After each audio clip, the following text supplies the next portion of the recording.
আমরা যত সামাজিক যোগাযোগ মাধ্যম ইউজ করতেছি সবই তাদের। তাহলে আমরা সফটওয়্যার এবং কোডিং শিখে কি করলাম যে আমরা মুসলিম উম্মার জন্য এরকম কিছু একটা দিতে পারলাম না?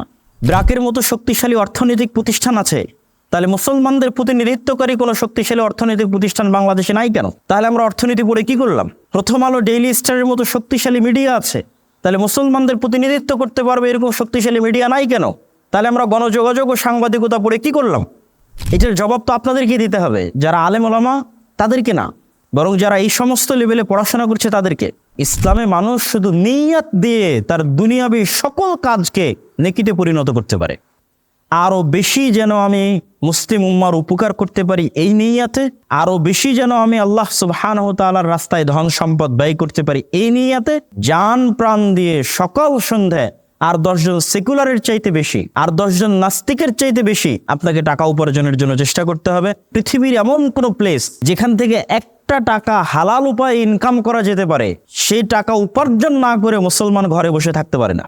ইসলামে অবশ্যই ইবাদত বন্দিগির গুরুত্ব আছে, পরকালের গুরুত্ব আছে, কিন্তু ইসলামে কখনোই সন্ন্যাসবাদ শেখানো হয়নি।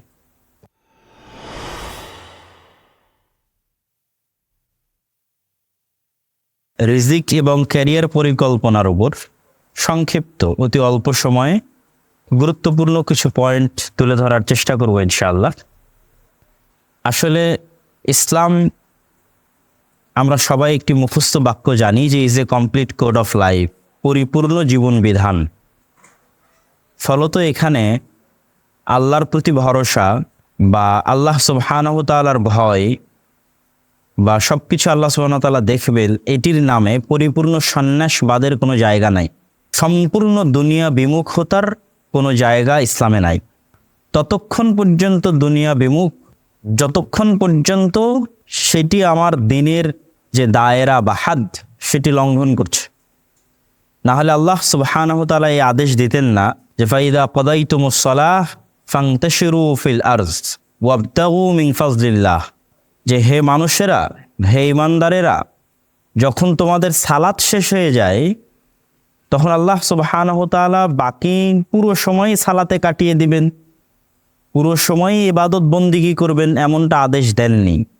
তিনি বলছেন সালাত শেষ হওয়া মাত্রই তোমরা জমিনে বেরিয়ে যাও এবং জমিনে আল্লাহর নেয়ামত অনুসন্ধান করো।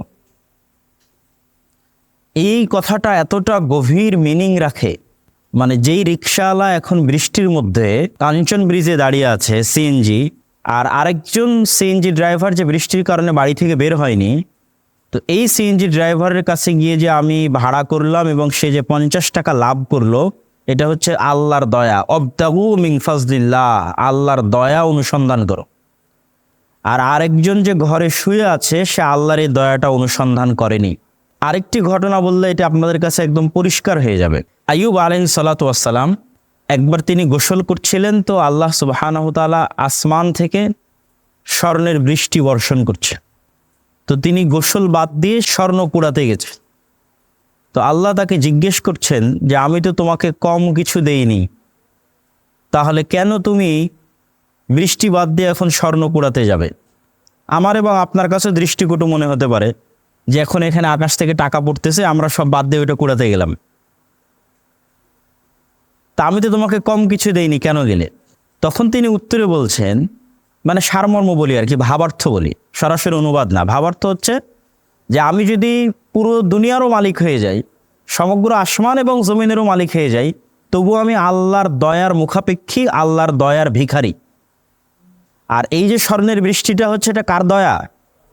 আল্লাহর দয়া।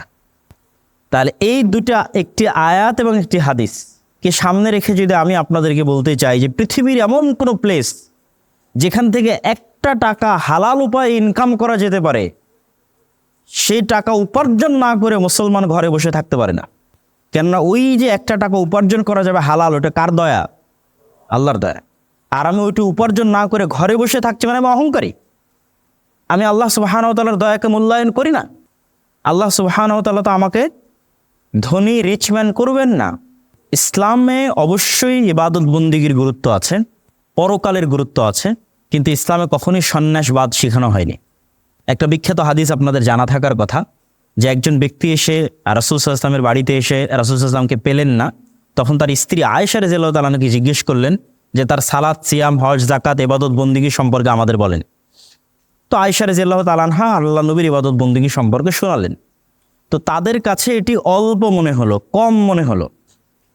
তখন তারা মনে মনে ভাবলো, যার পূর্বের এবং পরের সকল গুনাহ ক্ষমা হয়ে গেছে, তার জন্য এই অল্প ইবাদত যথেষ্ট, কিন্তু আমাদের জন্য যথেষ্ট নয়। এই জন্য তারা ওখানে দাঁড়িয়ে থেকে একজন ঘোষণা দিল, আমি সারা রাত তাহাজ্জুদের সালাত আদায় করব, একটুও ঘুমাবো না। আরেকজন দাঁড়িয়ে থেকে ঘোষণা দিল, আমি প্রত্যেক দিন সিয়াম পালন করব, একদিনে সিয়াম ভাঙবো না। আরেকজন দাঁড়িয়ে থেকে ঘোষণা দিল যে আমি বিবাহই করব না। কিছুক্ষণ পর যখন রাসূলুল্লাহ সাল্লাল্লাহু আলাইহি ওয়াসাল্লাম বাড়িতে এসে শুনলেন এই ঘটনা, তখন তিনি কারো মাধ্যমে তাদেরকে ডেকে পাঠিয়ে তাদেরকে কি বললেন, যে মান রাগিবা আন সুন্নতি ফালাইসা মিন্নি, যারা আমার সুন্নাতের অনুসরণ করলো না তারা আমার দলের অন্তর্ভুক্ত নয়। আর আসমানের নিচে জমিনের উপর আল্লাহকে সবচেয়ে বেশি ভয় করে, আল্লাহ ভীরু তাকওয়াবান পরহেজগার যদি সবচেয়ে বেশি কেউ থাকে, তাহলে তিনি কে? মুহাম্মদ সাল্লাল্লাহু আলাইহি ওয়াসাল্লাম। তাহলে মুহাম্মদ সাল্লাল্লাহু আলাইহি ওয়াসাল্লাম রাতের কিছু অংশ ইবাদত করতেন, বাকি সময় ঘুমাতেন। মাঝে মধ্যে সিয়াম রাখতেন, তারপর ছেড়ে দিতেন, যেমন সোমবার, বৃহস্পতিবার সিয়াম রাখতেন। মাসের 15 দিন সিয়াম রাখতেন, সাধারণত বাকি দিনগুলো ছেড়ে দিতেন। শাবান মাসে প্রচুর সিয়াম রাখতেন, রমাজান মাস পুরোটাই সিয়াম রাখতেন। দিনে মাত্র 5 ওয়াক্ত সালাত আদায় করতেন, বাকি সময় স্ত্রী, পুত্র, সন্তান, সন্ততি, মানুষজন, সমাজ সবার সাথে উঠা বসা করতেন। মুহাম্মদ সাল্লাল্লাহু আলাইহি ওয়াসাল্লাম একজন রিসার্চার নন, গবেষক নন, যে আমাদের মতো 4 দেওয়ালের মধ্যে আবদ্ধ লাইব্রেরির মধ্যে বই বের করছেন, পড়ছেন আর গবেষণা করে বই লিখতেছে। যেমন আমরা গবেষণা করে লিখেছি। আজকে যে টপিক দেওয়া আছে সেই টপিকের উপর আমার একটি বই আছে রিজিক নামে, সেটি এটি। তো মুহাম্মদ সাল্লাল্লাহু আলাইহি ওয়াসাল্লাম কি লিখতে জানতেন? একটু কথা বলতে হবে। লিখতে জানতেন, পড়তে জানতেন। তার মানে তার বাড়িতে একটি লাইব্রেরি থাকবে আর তিনি সেখান থেকে বই পড়বেন আর গবেষণা করে লিখবেন, এটির সুযোগ তার ছিল না। তাহলে তিনি 5 ওয়াক্ত সালাত বাদে বাকি সময় কি করতেন? মানুষের সাথে সময় দিতেন।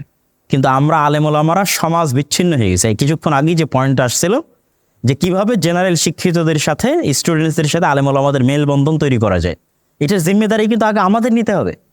কারণ আমাদের নবী ছিলেন 100% সমাজ কানেক্টেড, আর আমরা হচ্ছে শতভাগ সমাজ বিচ্ছিন্ন। কারণ আমরা মনে করেছি দিন মানেই আমাকে মাদ্রাসায় ছাত্রদের সাথে দার্স দিতে হবে, দিন মানেই আমাকে গবেষণা করে বই লিখতে হবে। কিন্তু আমি বলতে গেলে অনেকেই হয়তো আবার সমালোচনা করতে পারে ফেসবুকে, কথা তো সাবধানে বলতে হয়। কিন্তু দিন মানে প্রকৃত অর্থে আসলে যে মানুষের সাথে উঠা বসা, মেলামেশাই, ন্যায়পরায়ণতা এবং সত্যবাদিতা প্রতিষ্ঠা করা, এটিতে আমরা অনেক পিছিয়ে আছি।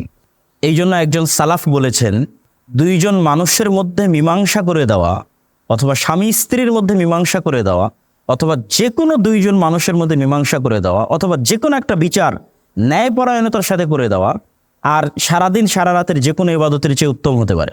তো আল্লাহ সুবহানাহু ওয়া তাআলা চাইলে কিন্তু, মাফ চাইলে কিন্তু আমাদের সকল গুনাহ ক্ষমা করে দিতে পারে। কিন্তু যখন আমি মানুষের সাথে ডিল করতে গিয়ে ইনসাফ এবং সত্যবাদিতা বজায় রাখতে পারবো না, তখন কিন্তু ওই মানুষ ক্ষমা না করলে আল্লাহ ক্ষমা করবেন। ধরে নিলাম ওই মানুষও ক্ষমা করে দিল, কিন্তু আমি রাষ্ট্রে ইসলাম প্রতিষ্ঠার অযোগ্য হিসেবে বিবেচিত হয়ে যাব, সমাজে ইসলাম প্রতিষ্ঠার অযোগ্য হিসেবে বিবেচিত হব। এই জন্য আল্লাহ কোনো নবী, কোনো রাসূল অসত্যবাদী এবং অন্যায়পরায়ণ পাঠাননি।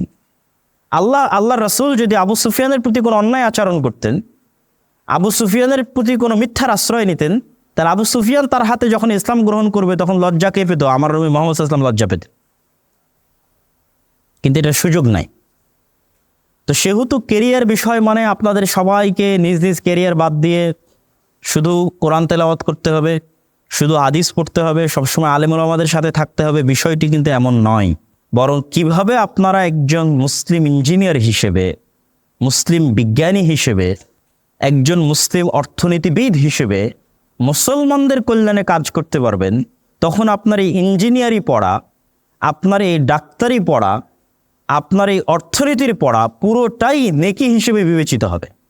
ইন্নামাল আমালু বিন্নিয়াত, ইসলামের সকল আমল নিয়াতের উপর নির্ভরশীল। এবং রাসূলুল্লাহ সাল্লাল্লাহু আলাইহি ওয়াসাল্লাম বলেন, আদ-দুনিয়া ওয়া মা ফিহা মালউনা, দুনিয়া এবং তার মধ্যে যা কিছু আছে সব কিছু অভিশপ্ত। আশ্চর্য হাদিস কিন্তু, দুনিয়া এবং দুনিয়ার মধ্যে যা কিছু আছে সব কিছু অভিশপ্ত।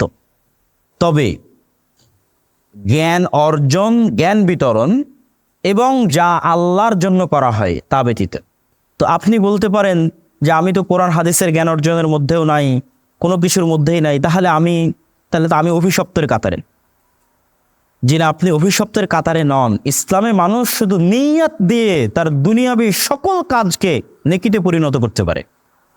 রাসূলুল্লাহ সাল্লাল্লাহু আলাইহি ওয়াসাল্লাম কি বলেননি যে মানুষ যখন তার স্ত্রীর কাছে যায় সাংসারিক জীবনে তখন সে নেকি পায়? সাহাবীরা তো আশ্চর্য যে আমি আমার স্ত্রীর কাছে যাব সাংসারিক জীবনে, যা বাহ্যিকভাবে দেখতে, বলতে এবং শুনতে মানুষের কাছে খারাপ লাগতে পারে, কিন্তু রাসূলুল্লাহ সাল্লাল্লাহু আলাইহি ওয়াসাল্লাম বলছেন এর মধ্যে নেকি আছে। সাহাবীরা জিজ্ঞেস করলেন, তখন তিনি পাল্টা উত্তরে বলছেন, এই কাজ যদি সে অন্যায়ভাবে করত তাহলে কি গুনাহ হতো না? যদি এই কাজ অন্যায়ভাবে করলে গুনাহ হয়, তাহলে ন্যায়ভাবে করলে কেন নেকি হবে না? অবশ্যই নেকি হবে। এই জন্য প্রত্যেক যে কাজ আপনি করবেন সেটির নিয়তের উপর আপনি আজের বিনিময় পাবেন। তাহলে আপনারা যে যে সেক্টরে পড়াশোনা করছেন ওই সেক্টরে আপনাকে বেস্ট হতে হবে। ওই সেক্টর ইহুদিরা দখল করে আছে, খ্রিস্টানেরা দখল করে আছে, সব কিছু তাদের নিয়ন্ত্রণে। তাহলে আমরা পড়াশোনা করে কি করলাম? আমরা যত সামাজিক যোগাযোগ মাধ্যম ইউজ করতেছি সবই তাদের।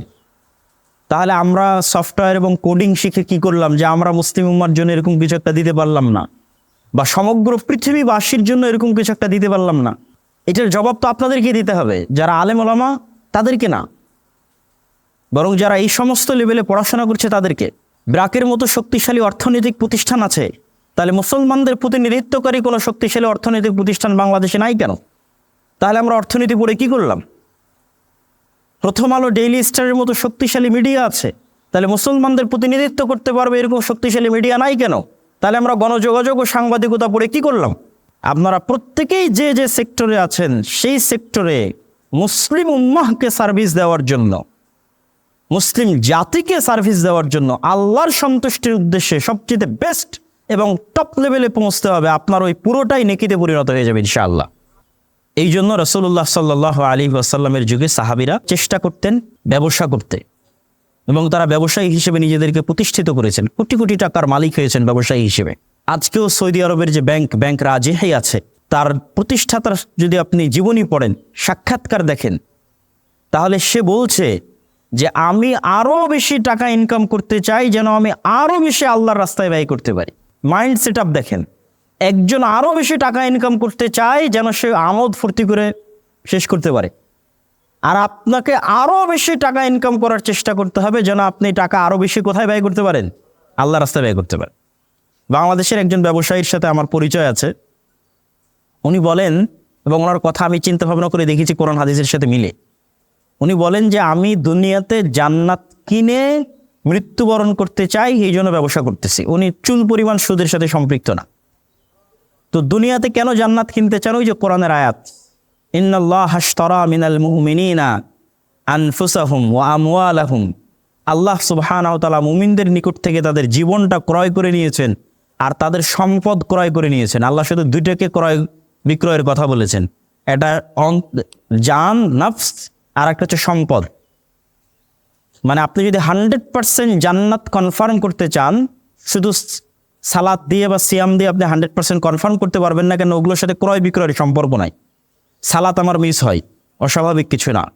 আমার ওযুতে ভুল হয়, সালাতে ভুল হয়, রিয়া চলে আসে, ইখলাস থাকে না, তাহলে আমি কেমনে গ্যারেন্টি দিব যে আমি সালাত দিয়ে জান্নাতে চলে যাব? তাহলে শুধু দুইটা দিয়ে আপনি গ্যারেন্টি পাবেন জান্নাতে যাওয়ার। এক, এই লাইফটা আল্লাহর রাস্তায় ব্যয় করেন, আল্লাহর রাস্তায় দিয়ে দিবেন, তথা জিহাদ করলেন, শহীদ হয়ে গেলেন। আর একটা কি, অর্থ উপার্জন করলেন, আল্লাহর রাস্তায় ব্যয় করলেন, জান্নাত আপনি কিনতে পারবেন ইনশাআল্লাহ দুনিয়াতে জীবদ্দশাতে। তাহলে ইসলামকে আমরা কখনোই যদি সম্পূর্ণরূপে দুনিয়া বিমুখ, ঘর কোনো এবং আল্লাহর উপর ভরসা করে রিজিক উপার্জন করব না, এই ভরসায় ঘরে বসে থাকবো, এরকম দিন নয়। এইরকম আরও অসংখ্য হাদিস এবং আরও অসংখ্য কোরআনের আয়াত আপনাদের সামনে পেশ করা সম্ভব ছিল, সময় স্বল্পতার কারণে আমি সেটি পেশ করতে পারছি না। তবে অবশ্যই আপনাদের পক্ষে যদি সম্ভব হয় এই রিজিক বইটি আপনারা পড়ার চেষ্টা করতে পারেন। আর সারমর্ম কথা আমার এটি যে আমাদেরকে মুসলমানদের প্রতিনিধিত্বকারী হিসেবে আরও বেশি যেন আমি মুসলিম উম্মার উপকার করতে পারি, এই নিয়াতে আরো বেশি যেন আমি আল্লাহ সুবহানাহু ওয়া তাআলার রাস্তায় ধন সম্পদ ব্যয় করতে পারি, এই নিয়াতে জান প্রাণ দিয়ে সকাল সন্ধ্যায় আর 10 জন সেকুলারের চাইতে বেশি, আর 10 জন নাস্তিকের চাইতে বেশি আপনাকে টাকা উপার্জনের জন্য চেষ্টা করতে হবে, এবং আপনার নিজ নিজ প্রফেশনে টপ লেভেলে পৌঁছার জন্য চেষ্টা করতে হবে, এবং সব জায়গায় মাথায় মুসলিম উম্মার কথা মাথায় রাখতে হবে, যেন আপনার এই পুরো পড়াশোনা, পুরো লাইফ, পুরো সময়, পুরো চাকরি যেন নেকিতে পরিণত হয়। আল্লাহ সুবহানাহু ওয়া তাআলা কবুল করুক। আল্লাহুম্মা আমিন। ওয়া আখিরু দাওয়ানা আনিল হামদুলিল্লাহি রাব্বিল আলামিন।